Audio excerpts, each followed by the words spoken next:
to the channel, guys. So I like to get penny stocks before they get big.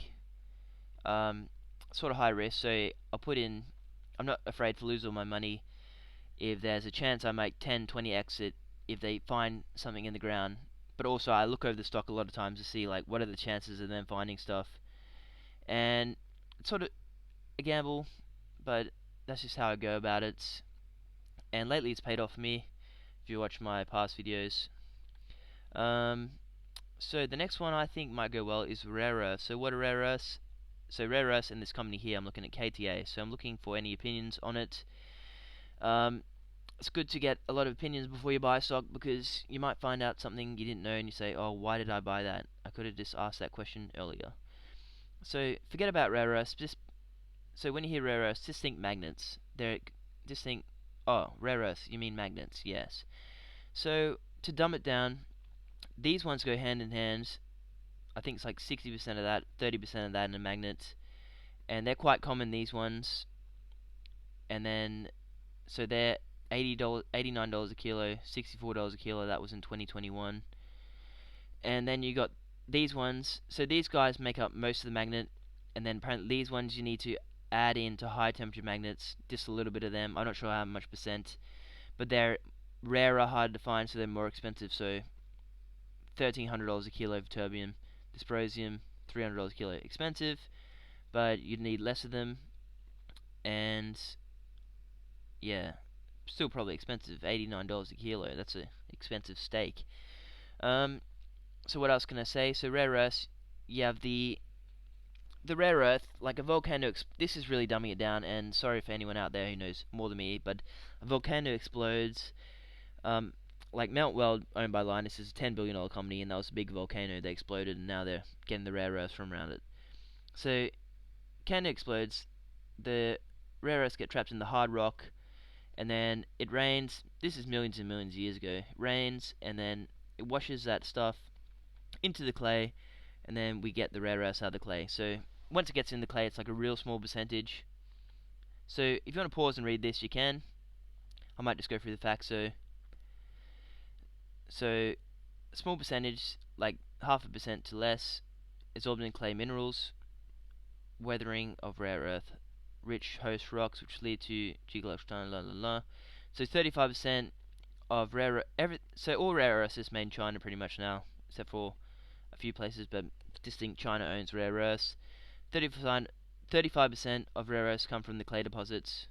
The rest are very hard rocks. So despite their low grade, these clays are considerable interest. So people like these because easier to mine and process. Obviously, clay is easier to work with than hard rocks. Less blasting. They can do situ leaching, where they pump in salty water into the clay, and then they suck it out. They pump this thing which the rare earth sticks to, and then they suck it out and get the rare earths out of that. That's a really dumb way to put it, but it's pretty much what happens. And with rare earths, there's radioactive material that comes with it, so that's probably expensive to deal with, or you don't want to deal with it. So clays have less radioactive material. And also, if you want to go look at videos, this guy CEO talks about, these guys are the pinnacle of clay. They're 200 million, 260 million, where the one I'm looking at is a $15 million share. So in 5 years, KTA could turn into IXR, and you'll have a good few X's there. But who knows if that'll happen? Do your own research. Like, I don't know what I'm talking about, and I own a rare clay, so yeah, this guy will tell you go to their website. It says the benefits of clay versus hard rock, and this guy has a video on YouTube somewhere. The CEO telling you like the benefits of each. He'll explain it quite well, and then yeah. So if also you want to find rare earth stocks, go to Market Index. Just type in rare earths. This will come up with all the companies. You might want to click market cap. So there's Linus, $10 billion, and then I start small. So I've already looked through these companies, and ABX is alright. Krakatoa is sort of stood out to me for some reason. So let's look into Krakatoa. So I just talk in real simple terms so you can understand. So some guy's been riding along out here in Western Australia, Linus, the big project for Linus around here. That's a $10 billion company. So up here, we've got these guys. Um, so I think, pretty sure, correct me if I'm wrong, but some guy's been driving around with a motorbike. On one of these slides, there's a picture of him driving around. Anyway, driving around the motorbike, picking up these samples from the ground. They send them to the lab, and the lab says, oh, this much rare earth, so 6,000 to 10,000 parts per million, which is 10,000 parts per million is 1%. So now they've checked those. So over the years, the rains came, washed over those, and then probably washed it into the ground. So now they've drilled it all out. Drilling's being complete on the 16th of December. They sent it to the lab, and the lab's going to say, oh, you're correct, there is rare earths in this, and your market cap's just doubled. So that could happen. So that's what they're waiting for now. They've drilled it out, and drilling results will probably come soon for this, which will probably change the company. Like, they're going to have to raise a bit more money soon, you would think.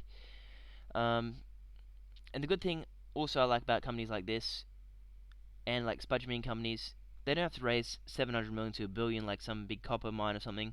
They can raise 100 million, get this stuff out of the ground, send it to China, and make some good money. So I think you get about 70% of the rare earth value if you're the miner, and then the people in China, they get it for like 70%, and they do the processing, and they make about 30% of the full value. So that's really dumbing it down. That could be wrong. So anyway, they're about to find out whether or not they have rare earths in here. I actually rang this guy up today from the company. He was a bit scared at first when I asked him how much cash. He's like, oh, I can't answer that. But he was pretty hopeful, and he had a good chat. And yeah, so you remember, you can just ring up these companies, ask them. Most of the time they're pretty, like the guy from GL1, I rang him up. It was a $40 million stock. He actually taught me that hard rock spodumene things pretty much sat as tin. They were looking for tin, and then they had lithium there. They weren't worried about lithium, and then all of a sudden lithium was in favor. So they said, "Oh, we have lithium here. We'll go down that road," and that's what happens. So they got a bit crazy. They got CATL, the biggest battery maker in the world, has bought into them. They've gone a bit nuts, like every other lithium stock. Anyway, back to rare earths. So what more can I say? I think they have 2 million cash before they started drilling. So this was like October statement. So they'd probably spend a bit. So just think they have no cash, or maybe 1 million. But just remember, they're probably gonna have to raise cash again. They might spend 100 million to do the plant. So yeah, you could put money in this one, lose it all. You could put it in, and they just find a hell of a lot of rare earth and go bananas. And maybe they end up like IXR. It's all a risk. I'm not telling you to do it or not. Anything I said in this video was for comical purposes, and I don't know what I'm talking about.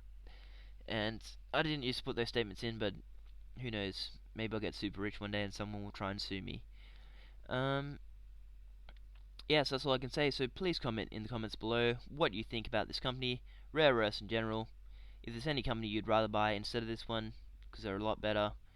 Is this company really a dud and quite hopeless? Are rare earths like just easy to find, and heaps of these clay deposits exist around the world? That's a question I want to know. So comments below if you know this stuff. Any experts out there, tell me where I was wrong and tell me what I should know. And that's all I'll say for this one. Thank you for watching, and keep you updated. I think I might actually buy some tomorrow morning. I'm not really sure. I probably will. I'll probably just take a punt. Like, who knows what'll happen. Rare earths. Another thing you might want to look at is supply and demand of rare earth. Like lithium, it's in short supply, high demand. I know rare earths, they probably think, the people from the rare earth companies are going to say, yeah, it's really high demand, low, hard to find. And maybe they're right, but none of those people have some sort of interest. So I rang up this guy today, he said, yep, it's going to go well. And I did believe him, but, you know, like, of course he wants to say it's going to go well, because if it doesn't, he's out on the street. I'm just kidding. And if you're watching this video, Mr. Locke, thank you. And that's it for me, and I'll see you guys in the next one.